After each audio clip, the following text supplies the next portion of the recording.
I don't know how it started recording. I literally just waved my hand. But I guess that's a sign in one thing or another. I've been pondering what idea I could have for a video or a talk or anything like that, but what the fuck is up with my nose, you might ask? It's myotic? Something like that. Acid. It's fucking burning my hands and my face. If I touch it, you know? But yeah, I'm trying to think. Today was a theme around religion and what it does to people who are so legalistic or, I guess, trained in that ideology to the point where they have all these laws for themselves, but then they're the people who break the laws more than anybody else. Like, let's talk about, like, I don't know, sexual deviancy. Might be like, that's really what we're talking about in one way or another. The law aggravates the sin, right? So, from what I've seen, these people who have all these laws for themselves around what they need to do, they end up being the most perverted sons of bitches and fucking sluts you've ever seen in your life. And it's fucking hilarious, like, to me, because they're the ones whose parents kept them from so much and treated them like, I don't know, any little thing was breaking the spiritual laws of God. And eventually they end up being, I don't know, obsessed with these fetishes and shit like that really don't serve them and are actually so perverted that they end up harming themselves and harming their children and harming everybody else who's involved with the shit.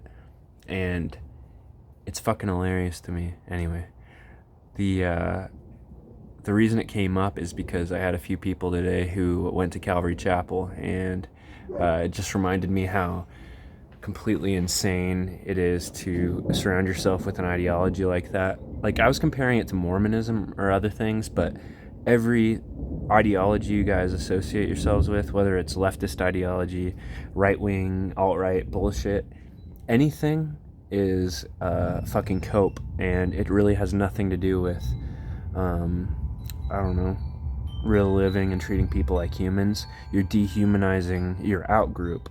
So whatever you think you're doing, and whatever you think is right, and if other people are in the wrong, or you're comparing, or self-pitying, or judging, or whatever the thing is, you could be on, I don't know, you could either wish you were in a group or wish you were in the out-group, but anybody who's like kind of us versus them with that type of thing, they end up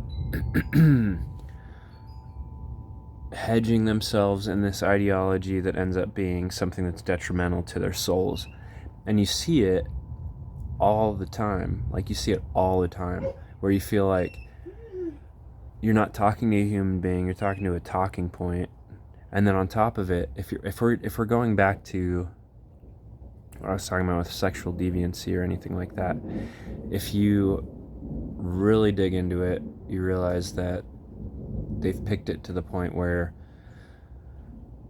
their identity is based on it or other things, and they think that just because they've picked this extreme thing that they've now found themselves, and they're still not happy. You can see it in their lives, and you can see it in just the, like, if you want to use Christian terms, the fruit of their existence. It just ends up being rotten fruit the whole fucking time.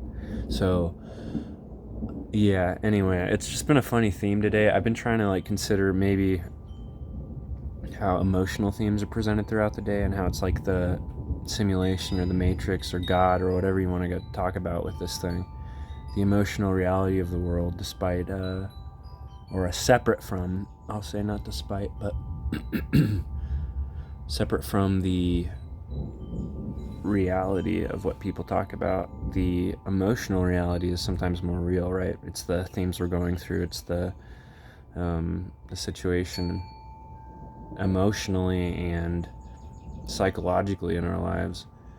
And people end up becoming, I don't know, robots almost at a point where they're not even talking about their own mindset around things. They're quoting other people. Their opinion is somebody else's opinion. Their way of life is somebody else's way of life. And it's just sad sometimes. I was talking about the Mormon cult, and then I realized how affected I was by the Christian cult, and how I want to separate myself from people who are in that stuff, because they might be like on the outside successful, or I don't know, successful in quotes, right? They might be materially successful, but it's almost like whitewashed tombs, right? You can just quote scripture at these fuckers. It's like, on the outside you have this godliness, you have this image of righteousness, but on the inside you're filled with dead men's bones. And that's most people that I see who are sacrificing themselves to ideology. And I'm serious. It's like, I'm not talking about just religious people. I'm talking about people who are religious in their politics, or religious in their wokeism, or their it's just goddamn tiring. And you can actually love on people and not judge people in any capacity. If they're causing harm to themselves or others, sure, separate yourselves from those people, differentiate yourselves from those people. But the farther you go into ideology, the farther you go into delusion, and you're fucking up your own chances on actually having an enjoyable life. Like, think about what you actually enjoy. Not from a place of lack or a place of us versus them, but a place of true enlightenment. You know?